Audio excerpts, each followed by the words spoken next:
Hello, welcome, नमस्ते। स्वागत है आप सभी का क्रिकेट की तीखी बातों में। आज इस वीडियो में हम कुछ टॉपिक्स लेकर आए हैं, कुछ मुद्दे लेकर आए हैं जिसपे मैं अंकित के साथ चर्चा करने वाली हूँ। स्वागत है अंकित आपका। सबसे पहला मुद्दा जो है, जो सबसे पहला टॉपिक है वो है सीएसके वर्सेस आरसीबी।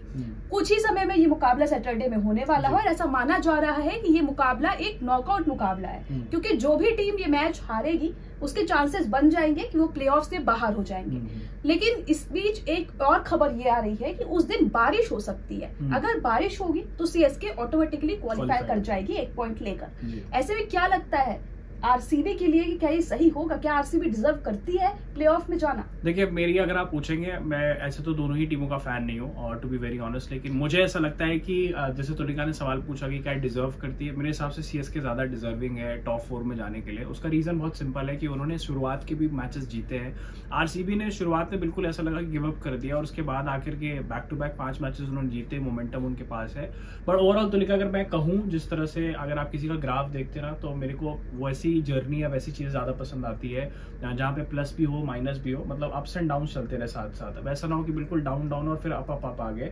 तो मेरे को ना वैसी स्टोरीज भी पसंद नहीं आती, वैसी चीजें भी पसंद नहीं आती। तो मेरे हिसाब से अगर आप डिजर्विंग के हिसाब से देखेंगे तो सीएसके ज्यादा डिजर्विंग। बिल्कुल अंकित, सीएसके को मैं भी हमेशा से सपोर्ट करते आई हूँ। एक पर्सनल सपोर्ट मेरा भी रहा है सीएसके की तरफ।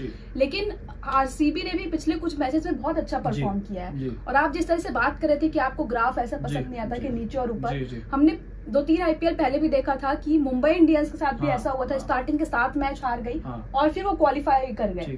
तो ऐसे में आरसीबी के लिए आप क्या डिजर्विंग नहीं है, क्योंकि वो लगातार पिछले कुछ मैचेस में अच्छा प्रदर्शन कर रही है। मुंबई का ना अगर आप ग्राफ देखेंगे तो मुंबई हमेशा से कंसिस्टेंट टीम रही है आईपीएल में। ठीक है, मुंबई और चेन्नई दो एक ऐसी टीमें हैं जो कि आपको मोस्टली प्लेऑफ्स में क्वालिफाई करते हुए दिखी हैं। तो उनका ग्राफ ऐसा नहीं रहा है कि कभी, ठीक है वो लास्ट बाउंड पे जीत रही है, बट आप आरसीबी का ग्राफ देखेंगे ना तो उनका कुछ क्लियर नहीं है। उनके पास हमेशा से आपकी बात आरसीबी फैंस को खलेगी जरूर, क्योंकि इस बार वो थोड़ा सा उम्मीद कर रहे हैं कि शायद मुझे नहीं लगता शायद वो क्वालिफाई कर जाएं। लेकिन फिर भी अगर बारिश होगी तो आरसीबी के लिए क्वालिफिकेशन फिर ना के बराबर के चांसेस हो जाएंगे और वहीं सीएसके क्वालिफाई कर जाएगी। हालांकि आरसीबी अगर क्वालिफाई करना चाहती है तो सीएसके को उन्हें कम से कम 18 रनों से ज्यादा से तो हराना पड़ेगा। अगर वो बिल्कुल 18 रन भी है और उसका अगर चेस कर रही है तो 11 बॉल से पहले उनको चेस करना पड़ेगा, पर इतना आसान नहीं है। मैं आपको बस ये कहूंगा, जो भी आरसीबी के लोग देखेंगे इस वीडियो को, ये मैनेजमेंट, कि प्लीज आप अगर अगली बार ऑक्शन में आते हैं तो अच्छे बॉलर्स पिक करिए। आपके पास बॉलिंग ही नहीं होती है, समझ ही नहीं आता है कौन से इंडियन, सिर्फ सिराज के ऊपर आप रिलाई होते हो इंडियन बॉलर्स पे। अच्छे स्पिनर्स पिक करिए। आपने यूजी चहल को क्यों जाने दिया, मुझे आज तक समझ नहीं आया, और उसको जाने के बाद आपने क्या सक्सेस हासिल करी, मुझे वो भी समझ में नहीं आया बेसिकली। तो कुछ प्लान ही नहीं समझ में आता है कि बॉलर्स को लेकर के आपका प्लान क्या होता है। और मैनेजमेंट के साथ तो आप स्टक करते हो, लेकिन प्लेयर्स को आप कभी रोकते नहीं हो, प्लेयर्स को आप जाने देते हो, और जिसकी वजह से आप देख लीजिए आपका क्या हाल है। ठीक, अच्छा कर रहे हो, आप खेल रहे हो, 5 मैचेस जीत गए हो, बट कब तक हम बॉलिंग पर की वजह से मार खाते रहेंगे? आरसीबी फैंस बेचारे 16 साल से वेट कर रहे हैं ट्रॉफी का, 17वां साल आ चुका है और अभी भी चांसेस बहुत कम है कि ये टॉप 4 में पहुंच पाए। बिल्कुल, तो जिस तरह हम डिजर्विंग की बात कर ही रहे हैं तो एक और ओपिनियन आपसे लेती हूँ, पर्सनल ओपिनियन।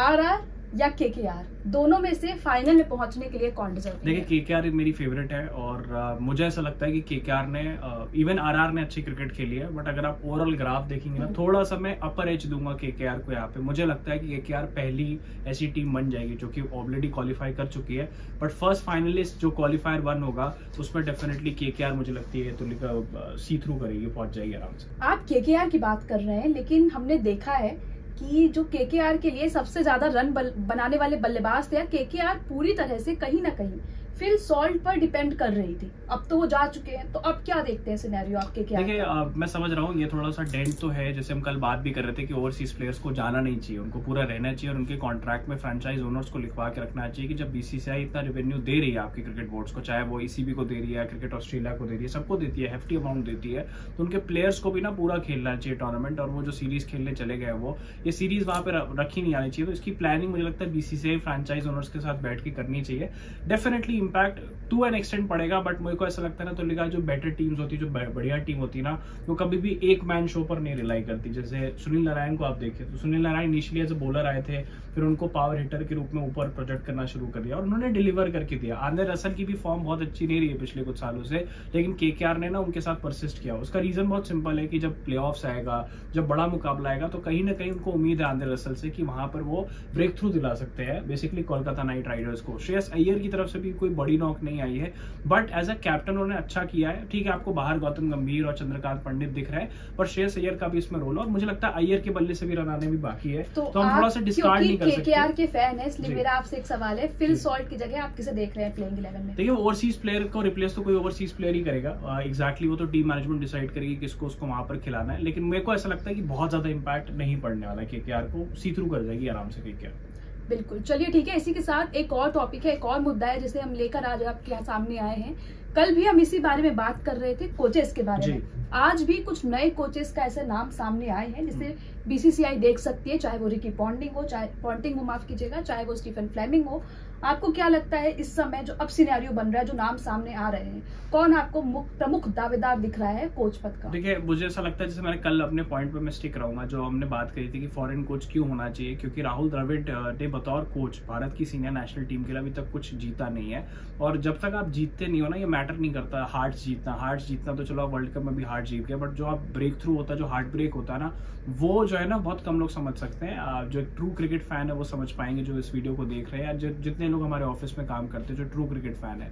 देखिए, तुलिका टाइम आ चुका है अकाउंटेबिलिटी करने का। अगर हम नहीं कुछ जीतते, क्योंकि last time Duncan Fletcher coach थे, महेंद्र सिंह धोनी कैप्टन थे, 2013 की हम चैंपियंस ट्रॉफी जीते हैं, उसके बाद से हम कुछ भी नहीं जीते। और बहुत बड़ी क्रिकेट नेशन है, सबसे ज्यादा पैसा आईपीएल के पास है, सबसे ज्यादा प्लेयर्स हमारे पास है, सबसे तगड़ा हमारा डोमेस्टिक स्ट्रक्चर है, फिर भी हम जीत नहीं पा रहे। और इसकी वजह से अकाउंटेबिलिटी करना बहुत जरूरी है। तो अगर द्रविड़ नहीं जिता पाते ना वर्ल्ड कप, मेरे ख्याल से बेस्ट चॉइस रहेंगे जस्टिन लैंगर, क्योंकि उन्होंने ऑलरेडी एक T20 वर्ल्ड कप ट्रॉफी जिता ली है। अगर सीएसके के स्टीफन फ्लेमिंग हाँ कह देते तो मैं उनके लिए भी ओके हूँ, क्योंकि स्टीफन फ्लेमिंग से बेटर कोई मैन मैनेजर नहीं है। उस बंदे ने भी महेंद्र सिंह धोनी फर्स्ट सीजन में इन्होंने सीएसके के लिए खेला था एज अ प्लेयर, उसके बाद से वो कोच। और आप देखिए खूबी क्या है सीएसके की कि एक बंदे के साथ उन्होंने स्टक कर रखा है। ऐसा नहीं कि स्टीफन फ्लेमिंग को जाने दिया। वो धोनी की भी कैलिबर हो सकती है, वो उनके सीईओ काशी विश्वनाथन की भी बात हो सकती है, और जो इंडिया सीमेंट्स के मालिक है जिनकी टीम उनकी भी हो सकती है, बट परसिस्ट किया उनके साथ। और आप देखिए कितनी तगड़ी तरीके से मैन मैनेजमेंट करते हैं। आपको नहीं लगता कि स्टीफन फ्लेमिंग थोड़ा ना सिखाते होंगे जाके जडेजा को खेलना कैसे है या धोनी को? वो बेसिकली मैन मैनेजर अच्छे हैं, जिसकी वजह से 5 आईपीएल टाइटल वो जीत चुके हैं। तो मेरे को ऐसा लगता है कि स्टीफन फ्लेमिंग एक बढ़िया चॉइस हो सकते हैं, लेकिन अभी भी मेरा फर्स्ट चॉइस जस्टिन लैंगर होंगे। रिकी पॉन्टिंग नहीं करेंगे, क्योंकि मैं बताऊं उनका स्टेटमेंट आएगा, मना कर दिया था। उनका रीजन है कि वो 7 चैनल है ऑस्ट्रेलिया का, उसके साथ वो कॉन्ट्रैक्टेड एम्प्लॉय है वहां के। लास्ट टाइम भी उन्होंने यही कह के मना किया था कि वो 3 महीने इसलिए आते हैं क्योंकि वो छुट्टी लेते हैं वहां से, बाकी वो 9 महीने वहां पे एज अ क्रिकेट एक्सपर्ट काम करते हैं। तो ऑब्वियसली बात है कि वो तो नहीं आने वाले। तो फर्स्ट चॉइस में भी जस्टिन लैंगर हो सकते हैं, बट अगर स्टीफन फ्लेमिंग आते तो मैं बहुत खुश हूँ, क्योंकि उन्होंने सीएसके के लिए वाकई में बहुत सारे टाइटल जीते और बतौर कैप्टन भी बहुत अच्छे कैप्टन थे जब वो न्यूजीलैंड की कैप्टनसी करते थे। ठीक है, मैं दर्शकों को बताना चाहूंगी कि इससे पहले भी हमने कोचेस को लेकर चर्चा की है। आप क्रिकेट की तीखी बातों का पिछला एपिसोड देख सकते हैं, उस पर आप इस पर और ज्यादा हमने चर्चा की है, डिस्कशन किया है कि कौन होना चाहिए, कौन नहीं होना चाहिए। आप भी अपनी राय हमें कमेंट सेक्शन में बता सकते हैं कि कौन अगले कोच होने चाहिए। आप एंड कर उसमें बता दूं, अगर आप गूगल फॉर्म नहीं भरा तो आप भी अप्लाई कर सकते हैं कोचिंग पद के लिए। बीसीसीआई ने पोस्ट डाल रखा है, तो अगर आपका मन हो, तुलिका आपका मन हो, तो हम सब भी गूगल फॉर्म भर सकते हैं और ट्विटर पे पोस्ट डाल सकते हैं, क्योंकि सबके लिए ओपन है वो। बिल्कुल। और चलिए, आपको क्या लगता है जो मैच होने वाला है सीएसके वर्सेस आरसीबी, आप किसका सपोर्ट कर रहे हैं? केकेआर और आरआर में कौन डिजर्विंग है? इन सभी सवालों के जवाब हम आपसे जानना चाहेंगे कमेंट सेक्शन में। मिलते हैं आपसे अगली वीडियो में, तब तक के लिए नमस्कार, धन्यवाद।